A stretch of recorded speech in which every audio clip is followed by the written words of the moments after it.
غرباء غرباء غرباء غرباء غرباء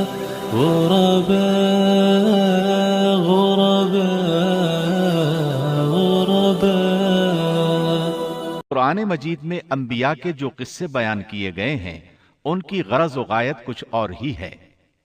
اللہ تعالیٰ نے انسانیت کا آغاز فرماتے ہی انبیاء کا سلسلہ شروع فرمایا۔ انبیاء اور رسول پے در پے آتے رہے۔ کہا جاتا ہے کہ رسولوں کی تعداد 300 سے زائد ہے اور انبیاء کی تعداد 1,24,000 سے زائد ہے۔ گویا اللہ تعالیٰ نے بنی نوع انسان کو سیدھا راستہ دکھانے کے لیے اتنی بڑی تعداد میں انبیاء اور رسول مبعوث فرمائے۔ قرآن کریم کے بیان کردہ قصص حقیقت پر مبنی ہیں، اس لیے دوسرے تمام قصص اور واقعات سے امتیازی حیثیت رکھتے ہیں۔ ان کا تعلق خیالات اور ذہنوں سے گھڑی ہوئی باتوں سے نہیں بلکہ وہ زمین پر واقع ہو چکے۔ انسانوں نے اپنی زندگی کے مختلف ادوار میں ان کا مشاہدہ کیا، اور پھر یہ واقعات اس لحاظ سے بھی منفرد ہیں کہ عبرت کا باعث ہیں۔ قرآن کریم کے یہ قصص لطف اندوز ہونے کے لیے ہرگز نہیں سنائے گئے، بلکہ ان سے تو بنی نوع انسان کو سیدھا راستہ دکھانا مقصود ہے۔ یہ مقصد تھا کہ انسانیت عبرت پکڑے، روز جزا کے بارے میں آنکھیں کھول لے، ان واقعات کو سن کر اور پڑھ کر اپنا راستہ منتخب کر لے۔ گزشتہ انبیاء کی امتیں جو بھیانک جرائم کرتی رہی ہیں ان سے اپنا دامن بچا لے۔ اسی لیے انبیاء کے حالات سے واقفیت از حد ضروری ہے۔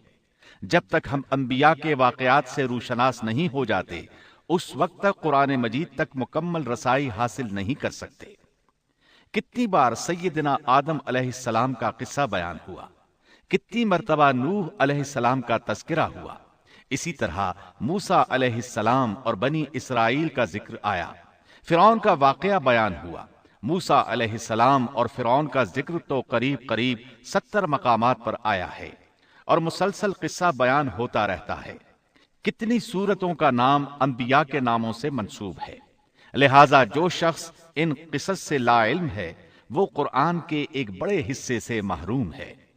ان واقعات سے رہنمائی حاصل کرنے سے ایک مقصد یہ بھی ہے کہ دعوت اللہ کا راستہ معلوم ہو جائے، لوگوں کو اللہ کی طرف بلانے کا ڈھنگ ہمیں آ جائے۔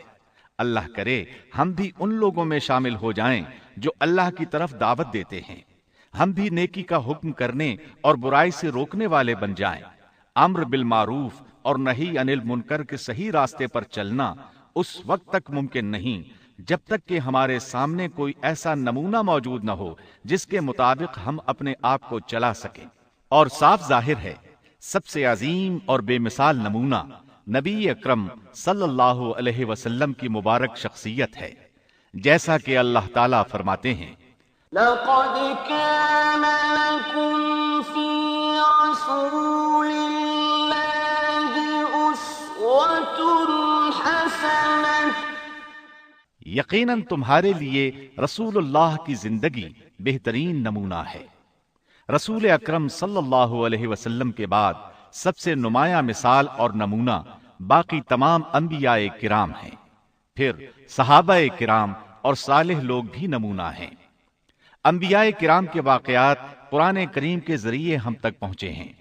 اسی طرح نبی کریم صلی اللہ علیہ وسلم کی سیرت مبارکہ اور آپ کی احادیث مبارکہ سے بھی ہمیں ان کے حالات اور واقعات معلوم ہوئے ہیں۔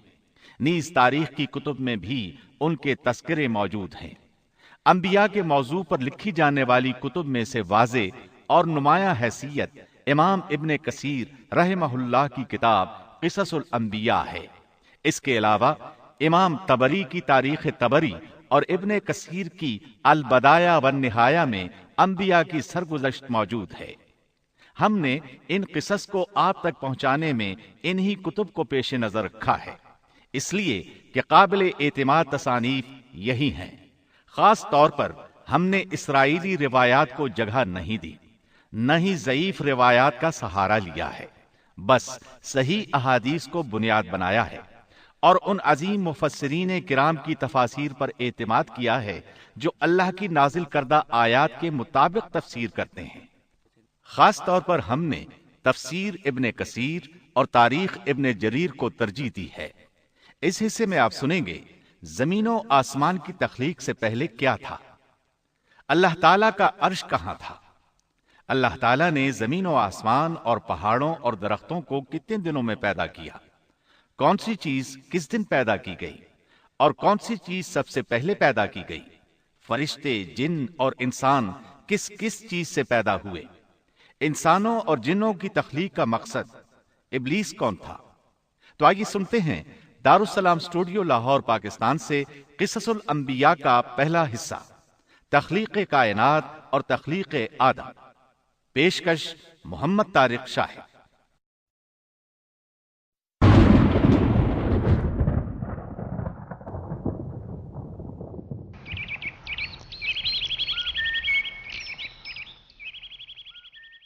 اللہ تعالیٰ فرماتے ہیں اللہ خالق كل شيء وهو على كل شيء وكيل۔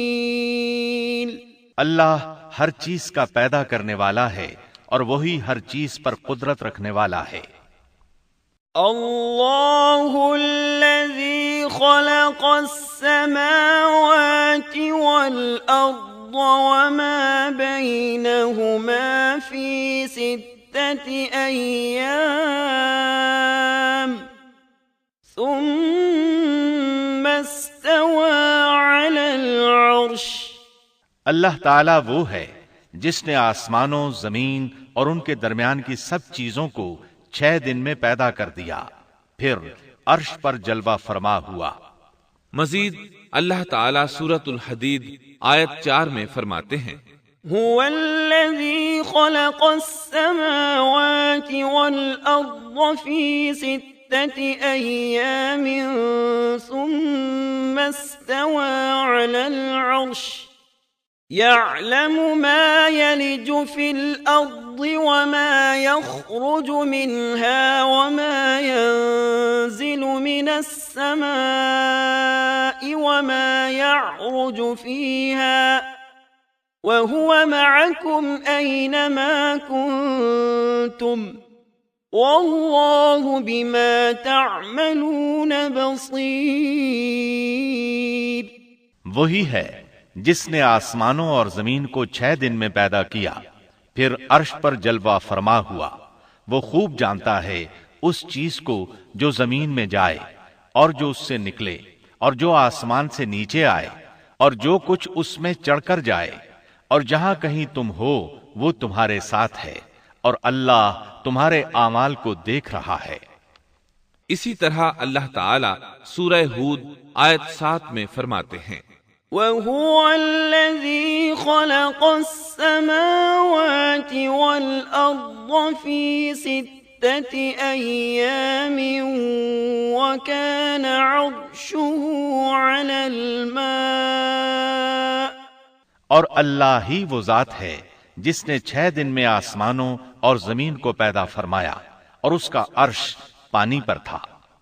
امام احمد بن حنبل رحمت اللہ علیہ نے ابو رزین عقیلی سے بیان کیا ہے، انہوں نے کہا یا رسول اللہ أين كان ربنا عز وجل قبل أن يخلق السماوات والأرض؟ فقال صلى الله عليه وسلم كان في عماء ما فوقه هواء وما تحته هواء ثم خلق عرشه على الماء۔ اے اللہ کے رسول صلی اللہ علیہ وسلم، آسمانوں اور زمین کو پیدا کرنے سے پہلے ہمارا پروردگار کہاں تھا؟ آپ نے فرمایا عما میں تھا، یعنی اللہ کے سوا کچھ بھی نہ تھا، نہ اس کے اوپر ہوا تھی اور نہ اس کے نیچے ہوا تھی، مطلب یہ کہ کچھ نہ تھا، پھر اس نے پانی پر اپنا عرش پیدا کیا۔ گویا یہ تھی مخلوق کی ابتدا۔ امام احمد، امام ترمذی امام ابو داود اور بہت سے دوسرے محدثین رحمہم اللہ نے سیدنا عبادہ بن صامت رضی اللہ عنہ کی روایت بیان کی ہے. وہ کہتے ہیں سمعت رسول الله صلى الله عليه وسلم يقول إن أول ما خلق الله تبارك وتعالى القلم ثم قال له اكتب فجرى في تلك الساعة بما هو كائن إلى يوم القيامة. میں نے رسول اکرم صلی اللہ علیہ وسلم کو فرماتے ہوئے سنا.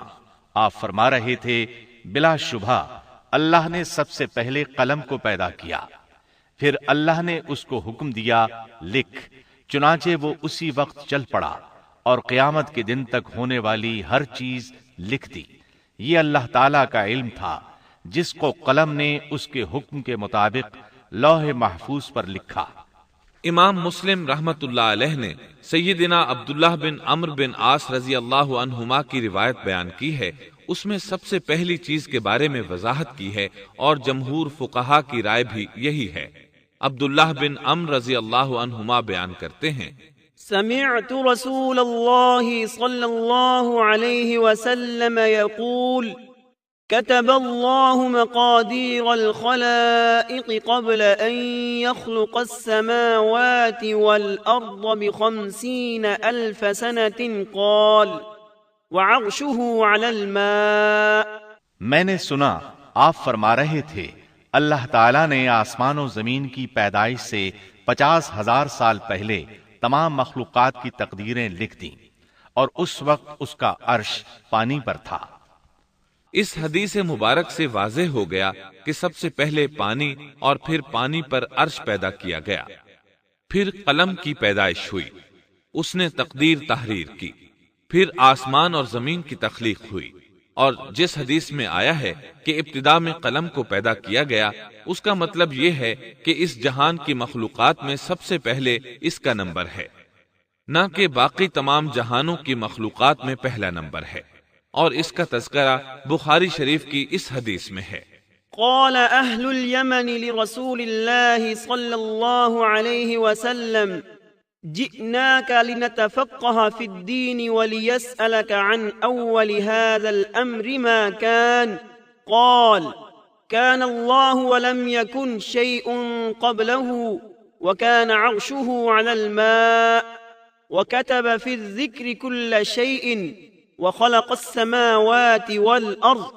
یمن سے آئے ہوئے ایک وفد نے رسول اللہ صلی اللہ علیہ وسلم سے کہا ہم آپ کے پاس دین کی سمجھ اور ابتدائے خلق کے بارے میں پوچھنے کے لیے آئے ہیں.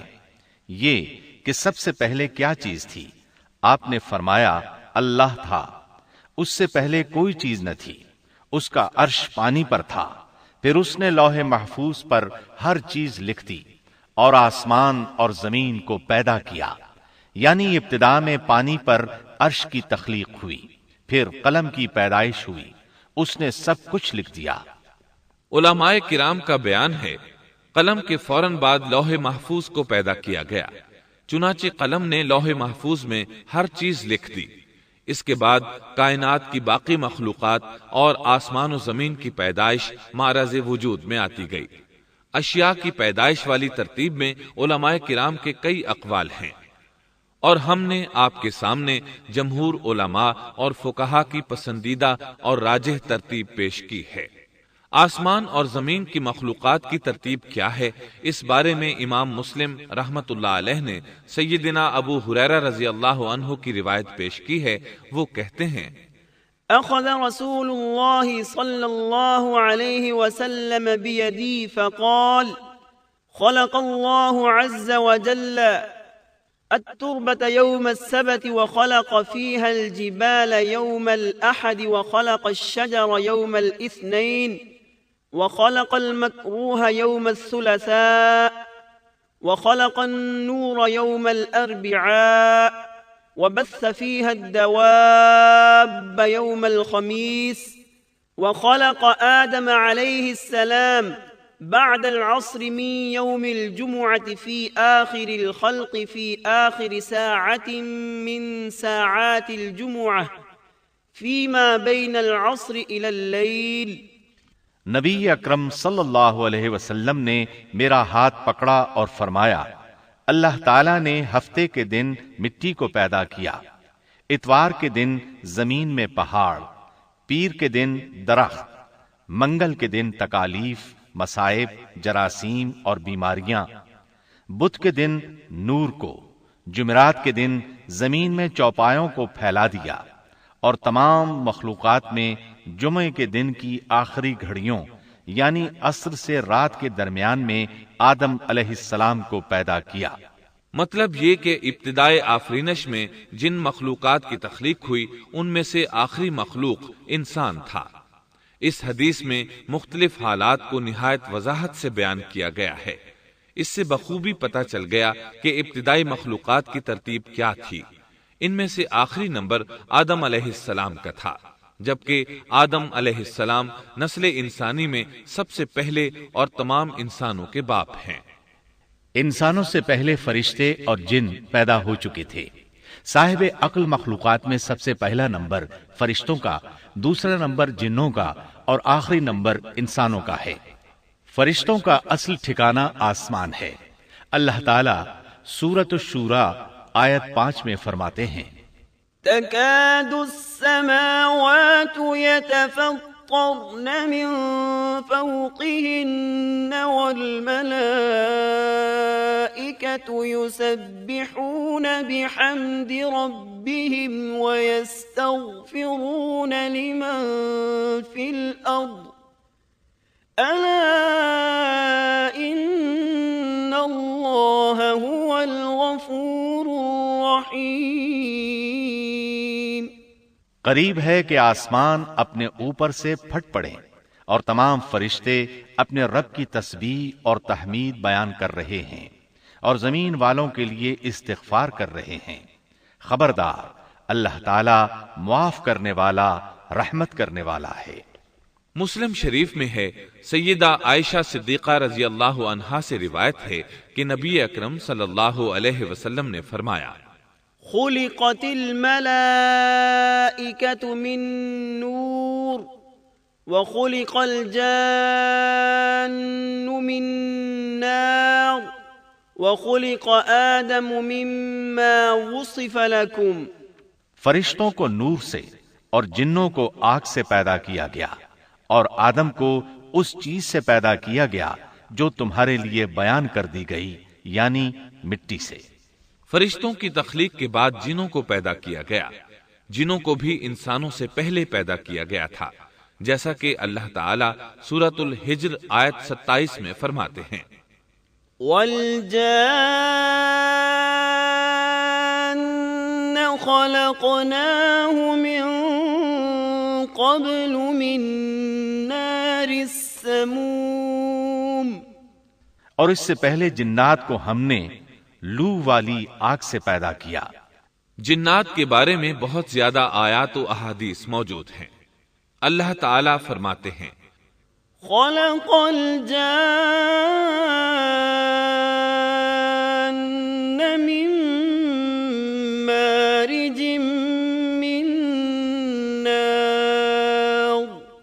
اور جنات کو آگ کے شعلے سے پیدا کیا گیا۔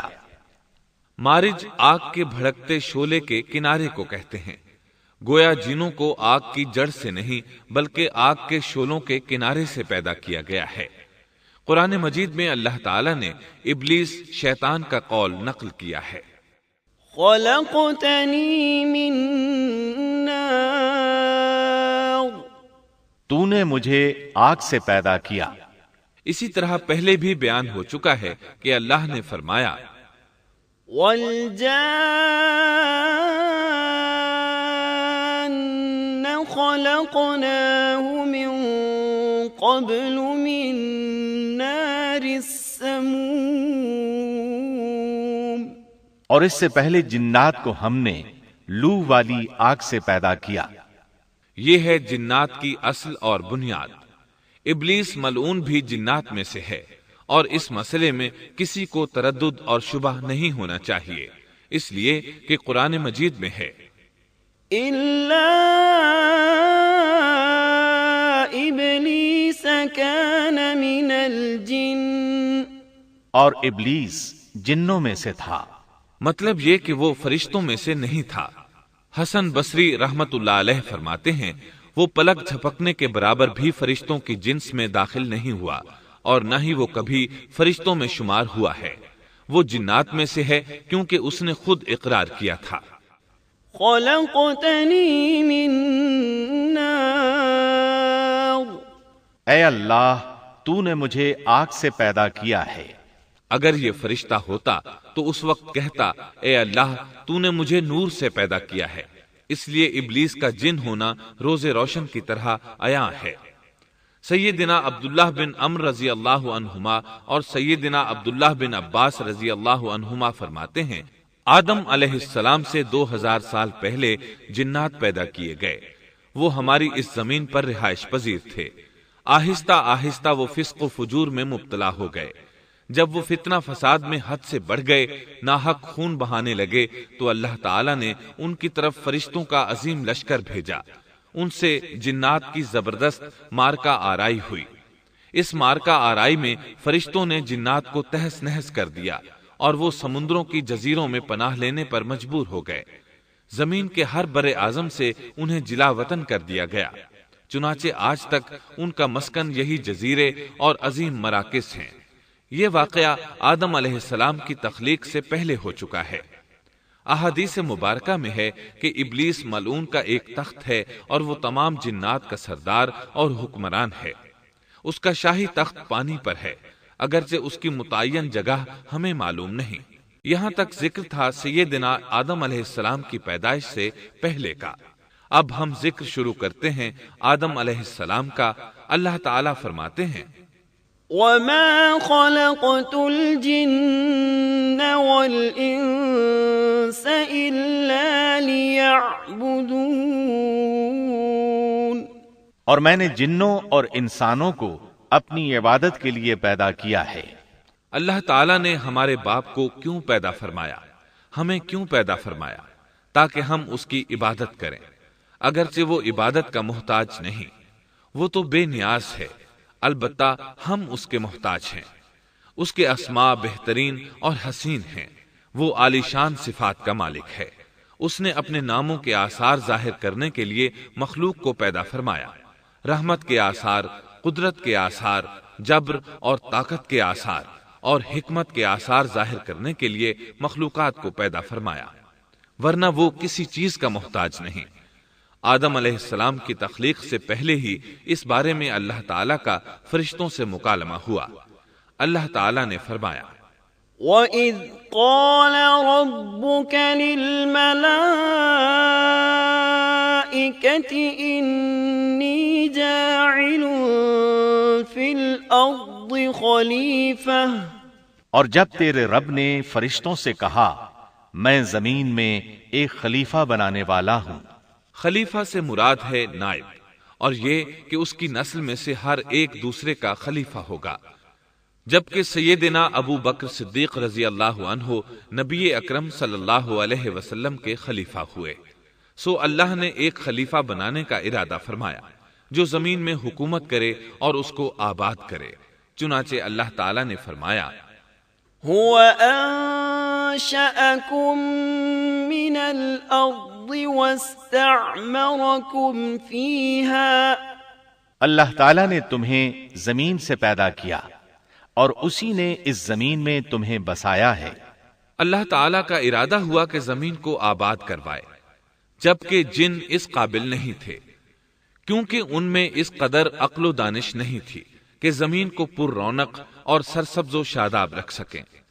علماء جنات کے بارے میں کہتے ہیں ان کا سب سے بڑا عقل مند جن انسانوں کے 10 سالہ بچے کے برابر عقل رکھتا ہے، اس لیے زمین کو آباد کرنے کی صلاحیت اللہ تعالیٰ نے انسان کو بخشی۔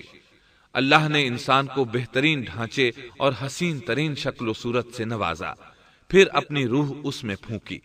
فرشتوں نے اس سے سوال کیا قالوا أتجعل فيها من يفسد فيها ويسفك الدماء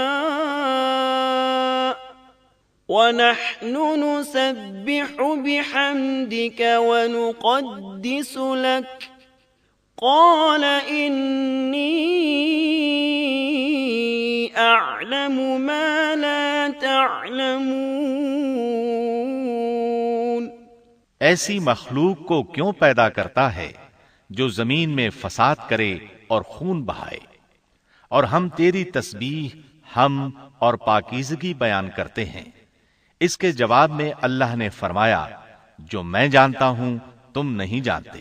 دراصل فرشتوں نے کسی طرح معلوم کر لیا تھا کہ آدم کی اولاد زمین میں فساد کرے گی، خون ریزی کرے گی، لیکن انہوں نے یہ بات اعتراض کے طور پر نہیں کہی تھی، کیونکہ ایسا اعتراض تو گناہ ہے، اور فرشتے پلک جھپکنے کے برابر اللہ کی معصیت اور نافرمانی نہیں کرتے، جیسا کہ ارشاد ہوتا ہے، بل عباد مکرمون لا يسبقونه بالقول وهم بأمره يعملون۔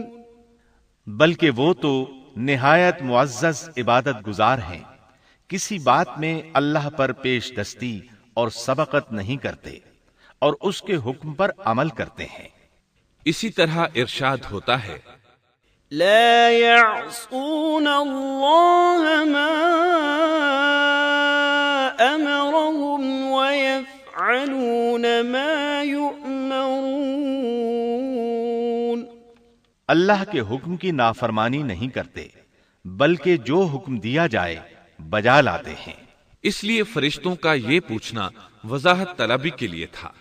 وہ تو انسان کے پیدا کرنے کی وجہ پوچھ رہے تھے، وہ زمین میں جنات کے اعمال اور کرتوت کا مشاہدہ کر چکے تھے، یعنی اللہ تعالیٰ نے انہیں پیدا کر کے اختیار دیا تو وہ فتنہ و فساد اور فسق و فجور میں مبتلا ہو گئے، اور اب ایک اور مخلوق زمین میں بسائی جا رہی تھی، تو اس بات کا امکان تھا کہ یہ مخلوق بھی ان کے نقش قدم پر چلے۔ اس لیے فرشتوں نے تعجب اور حیرت کی بنا پر یہ سوال کیا تھا، اور پوچھنے کا مقصد یہ تھا کہ کیا یہ بھی جنوں کی طرح ہوں گے؟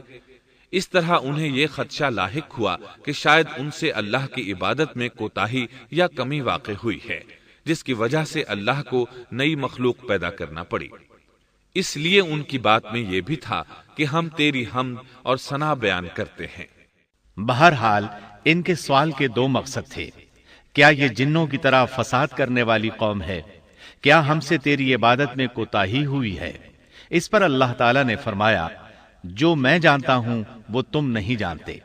اس موقع پر فرشتوں کے ذہنوں میں ایک اور بات بھی آئی، وہ آپس میں کہنے لگے کہ اللہ تعالیٰ جو بھی مخلوق پیدا کرے گا وہ ہم سے زیادہ معزز اور عالم نہیں ہو سکتی۔ یعنی جب فرشتوں نے باقی مخلوقات کا جائزہ لیا، مثلا آسمان، زمین، پہاڑ، جن، چوپایوں وغیرہ کا، تو انہوں نے سوچا یہ ہم سے زیادہ مرتبے والی نہیں ہے، لہذا یہ مخلوق بھی پیدا ہو رہی ہے تو یہ ہم سے زیادہ مرتبہ نہیں رکھتی۔ یہ ہمارا خاص مقام ہے کہ اللہ کی تسبیح میں مصروف ہیں، کفر سے محفوظ ہیں، ہر حکم بجا لاتے ہیں، اللہ کے تمام احکامات پورے کرتے ہیں، آسمان اور زمین میں اس کا حکم نافذ کرتے ہیں، اور اللہ کے نزدیک ہم سب سے زیادہ شرف والے ہیں۔ لہذا اگر یہ نئی مخلوق انسان بھی پیدا ہو جائے تو کیا ہوا، ہم سے زیادہ معزز اور علم والی تو نہیں ہوگی۔ بہرحال جب اللہ تعالیٰ نے آدم کو پیدا کیا تو زمین کی مٹی لانے کا حکم فرمایا، چنانچہ اللہ تعالیٰ کے پاس مٹی لائی گئی۔ امام ترمذی، ابن حبان اور امام احمد رحمت اللہ علیہم نے ایک حدیث بیان کی ہے جس کے الفاظ کچھ یوں ہیں، ان اللہ تعالی خلق آدم من قبضة قبضها من جميع الارض فجاء بنو آدم على قدر الارض فجاء منهم الأحمر والأبيض والأسود وبين ذلك والسهل والحزن والخبيث والطيب۔ اللہ تعالیٰ نے آدم علیہ السلام کو مٹی کی ایک مٹھی سے پیدا فرمایا۔ اس مٹی کو اللہ تعالیٰ نے پوری زمین سے اٹھوایا تھا۔ یہی وجہ ہے کہ آدم کی اولاد زمین کے لحاظ سے ہی ظہور پذیر ہوئی۔ بعض سرخ رنگ کے ہیں تو بعض سیاہ اور بعض سفید، اور کچھ اس کے درمیان درمیان میں ہیں۔ بعض نیک ہیں، بعض خبیث، اور کچھ پاکیزہ قسم کے ہیں۔ انسان کی تخلیق مٹی سے شروع ہوئی، اس مٹی کو پانی سے تر کیا گیا تو یہ طین بن گئی۔ اسی وجہ سے قرآن مجید کی بعض آیات میں تراب کا لفظ آیا ہے۔ تراب خشک مٹی کو کہتے ہیں، اور بعض آیات میں طین کا لفظ آیا ہے۔ طین تر اور بھیگی مٹی کو کہتے ہیں۔ اللہ تعالیٰ فرماتے ہیں خلقہ من تراب، یعنی آدم کو تراب سے پیدا کیا گیا۔ مٹی کی عام حالت کو تراب کہتے ہیں، اور فرمایا اذ قال ربك للملائكة إني خالق بشرا من طين۔ جب آپ کے رب نے فرشتوں سے کہا کہ میں مٹی سے بشر کو پیدا کرنے والا ہوں۔ جب اس مٹی کو پانی سے زیادہ بھگویا گیا تو وہ لیسدار ہونا شروع ہو گئی، اسی لیے اللہ تعالیٰ نے فرمایا اِنَّا خَلَقْنَاهُم مِّن طِينٍ لَازِبٍ، ہم نے انسان کو لیسدار اور چپکنے والی مٹی سے پیدا کیا۔ پھر اللہ تعالیٰ نے اپنے مبارک ہاتھوں سے انسان کا ڈھانچہ تیار کیا۔ اللہ نے فرمایا خَلَقْتُ بِيَدَيَّ، میں نے اپنے دونوں ہاتھوں سے پیدا کیا۔ اللہ تعالیٰ نے انسان کی خلقت فرشتوں کے سپرد نہ کی، بلکہ بذات خود اسے تخلیق کے مراحل سے گزارا اور اپنے ہاتھوں سے اس کی تصویر کشی کی۔ اللہ نے انسان کو پہلے ایک مورتی کی صورت میں ڈھالا، اس کے بعد ایک مقررہ مدت تک چھوڑے رکھا، یہاں تک کہ گیلی مٹی خشک ہو گئی اور اس کا رنگ سیاہ ہو گیا، بدبو آنے لگی، پھر وہ کھنکھناتی مٹی میں بدل گئی، اور آخرکار آگ پر پکی ہوئی مٹی یعنی فخار ٹھیکری کی صورت اختیار کر گئی، جس سے مٹکے وغیرہ تیار کیے جاتے ہیں۔ سیاہ مٹی کو ہما ان کہتے ہیں، اور بدبودار کو مسنون کہتے ہیں، اور کھنکھنا کر بولنے والی مٹی کو سلسال کہتے ہیں، اور ٹھیکری کی طرح کی مٹی کو الفخار کہتے ہیں۔ مختلف آیات میں یہ الفاظ وارد ہوئے ہیں۔ وَلَقَدْ خَلَقْنَاكُمْ ثُمَّ صَوَّرْنَاكُمْ، ہم نے تمہیں پیدا کیا اور پھر ہم ہی نے تمہاری صورت بنائی۔ اور فرمایا وَلَقَدْ خَلَقْنَا الْإِنسَانَ مِنْ صَلْصَالٍ مِّنْ حَمَإٍ مَسْنُونٍ، اور یقیناً ہم نے انسان کو کھنکھناتی خشک مٹی سے پیدا کیا جو کہ بدبودار اور سیاہ گارے سے خشک ہوئی تھی۔ اور فرمایا خَلَقَ الْإِنسَانَ مِنْ صَلْصَالٍ كَالْفَخَّارِ، اللہ نے انسان کو کھنکھناتی مٹی سے پیدا کیا جو کہ ٹھیکری کی طرح تھی۔ ان تمام آیات کریمہ میں کوئی تناقض، تعارض اور اختلاف نہیں، اس لیے کہ ان مختلف آیات میں انسان کو اس کی تخلیق کے مختلف مراحل کی یاد دہانی کرائی گئی ہے۔ خلاصہ کلام یہ ہوا کہ تخلیق کے عمل کا پہلا مرحلہ تراب تھا، یعنی عام حالت والی خشک مٹی، پھر طین یعنی بھگوئی ہوئی مٹی، پھر لیسدار مٹی یعنی سلسال، پھر ٹھیکری کی طرح کی مٹی یعنی فخار، اور یہ کام جمعے کی آخری گھڑی میں کیا گیا۔ اور یہ دن اللہ کے لحاظ سے شمار ہونے والے دنوں میں سے ہمارے دنوں کی طرح نہ تھا، ہمارے اور اللہ کے دن مختلف ہیں۔ تخلیق آدم دراصل اللہ کا کرشمہ ہے، انسانوں کو ایک صورت عطا کی گئی۔ اس مرحلے کا تذکرہ بخاری اور مسند احمد کی ایک روایت میں ہے۔ خلق اللہ آدم وطوله 60 ذراعا فكل من يدخل الجنة على صورة آدم فلم يزل الخلق ينقص حتى الآن۔ اللہ نے آدم کو پیدا کیا اور ان کا قد 60 ہاتھ یا 60 میٹر لمبا تھا۔ تمام جنتی لوگ اس قد آدم کے ساتھ جنت میں داخل ہوں گے، اور اس وقت سے لے کر آج تک مخلوق کا قد کم ہوتا چلا آ رہا ہے۔ بعد والے لوگ گزشتہ زمانے کے لوگوں سے ہمیشہ چھوٹے قد کے ہوتے چلے آ رہے ہیں۔ بہرحال سب سے پہلے اور سب سے لمبے انسان آدم علیہ السلام تھے۔ امام احمد نے منفرد طور پر ایک روایت بیان کی ہے۔ اس میں رسول اکرم صلی اللہ علیہ وسلم نے آدم علیہ السلام کی لمبائی 60 ہاتھ یعنی 60 میٹر اور چوڑائی 7 ہاتھ بیان فرمائی ہے۔ سبحان اللہ! سیدنا آدم کس قدر ضخیم اور عظیم مخلوق تھے۔ صحیح مسلم اور مسند احمد کی روایت میں ہے، لما خلق الله آدم تركه ما شاء أن يدع فجعل إبليس يطيف به ينظر إليه فلما رآه أجوف عرف أنه خلق لا يتمالك۔ اللہ نے آدم کو پیدا کیا تو اسے اپنی منشا کے مطابق کچھ عرصہ ڈھانچے کی صورت میں چھوڑے رکھا۔ ابلیس اس کے ارد گرد چکر لگانے لگا۔ اس نے دیکھا کہ وہ پیٹ والا ہے۔ وہ سمجھ گیا کہ یہ مخلوق اپنے آپ پر کنٹرول نہیں کر سکے گی۔ اس حدیث سے معلوم ہوتا ہے کہ انسانوں کی طرح جنات کا پیٹ نہیں ہے، صرف انسان ایسا ہے جس کا اندر والا حصہ کھوکھلا ہے۔ بہرحال اللہ نے انسان کو اس شکل و صورت میں پیدا فرمایا۔ احادیث مبارکہ میں آدم علیہ السلام اور ابلیس ملعون کا قصہ تفصیل سے بھی موجود ہے اور مختصر بھی۔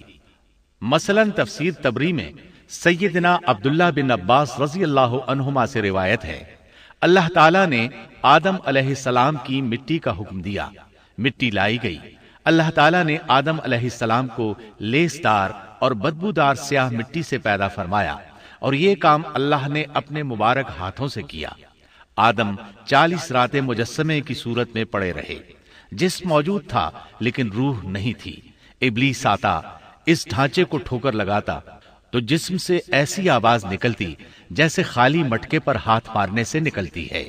اسی لیے اللہ نے بھی فرمایا ہے کہ وہ کھنکھناتی مٹی سے پیدا کیے گئے۔ آدم علیہ السلام میں روح ڈالنے سے پہلے ایک مرتبہ فرشتوں کا ان کے پاس سے گزر ہوا تو وہ کچھ گھبرا سے گئے۔ ابلیس کو تو بہت زیادہ گھبراہٹ کا سامنا کرنا پڑا۔ وہ گزرتے ہوئے ٹھوکر مارتا اور کہتا، تجھے کسی خاص مقصد کے لیے پیدا کیا گیا ہے۔ یہ کہہ کر وہ آدم کے منہ میں داخل ہو جاتا اور کمر کے راستے باہر آ جاتا اور فرشتوں سے مخاطب ہو کر کہتا، اس سے گھبرانے کی کوئی ضرورت نہیں۔ اگر مجھے اس پر مسلط کر دیا گیا تو میں یقیناً اسے ہلاکت میں ڈال دوں گا، اور اگر اسے مجھ پر مسلط کر دیا گیا تو بلا شبہ میں اس کی نافرمانی کروں گا۔ اندازہ کیجئے وہ تعجب کر رہا ہے کہ انہیں کیوں پیدا کیا گیا ہے۔ اس کی آدم علیہ السلام سے دشمنی کس قدر پرانی ہے، گویا ابتدا ہی سے یہ عداوت پر ڈٹ گیا تھا۔ بہرحال اللہ نے آدم میں روح پھونکی۔ اس مضمون کو قرآن مجید میں جا بجا ذکر کیا گیا ہے۔ اللہ تعالیٰ فرماتے ہیں، فَإِذَا سَوَّيْتُهُ وَنَفَخْتُ فِيهِ مِن رُّوحِي فَقَعُوا لَهُ سَاجِدِينَ۔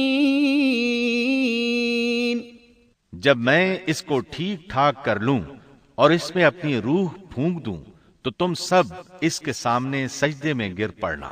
ایک اور جگہ فرمایا، إن مثل عيسى عند الله كمثل آدم خلقه من تراب ثم قال له كن فيكون۔